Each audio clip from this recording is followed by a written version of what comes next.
দর্শক, আপনারা দেখতে পাচ্ছেন গার্মেন্টসের কাজ কিভাবে করা হয়।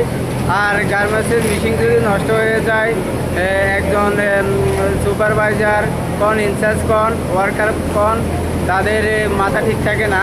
তো আমাদের স্যাম্পল সেকশনের ইনচার্জ জহির ভাই, উনি অতি দক্ষতার সহ মেশিনটা ঠিক করে কাজটা করতেছে। আর সাথে আমাদের মেন্টালি মিজান ভাই আসছে।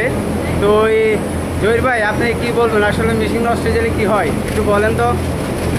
মেশিন নষ্ট হলে তো অনেক সময় লাগে কাজ করতে, মেনটেন্যান্স টাইম মতো মেশিন না দিলে টাইম মতো গার্মেন্টস কমপ্লিট করা যায়। হ্যাঁ, তো এই মেনটেন্যান্স ভাই, আপনি কিছু বলবেন?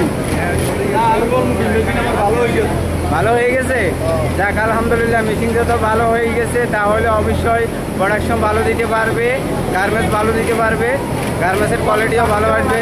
তো থ্যাংক ইউ। আপনারা এরকম গার্মেন্টসের কাজ দেখতে চাইলে অবশ্যই ভিডিওটা লাইক, কমেন্ট, শেয়ার করে দিবেন। আর শেয়ার করলে তা আমি আর নতুন ভিডিও আপনাদেরকে দিতে পারবো। Thank you.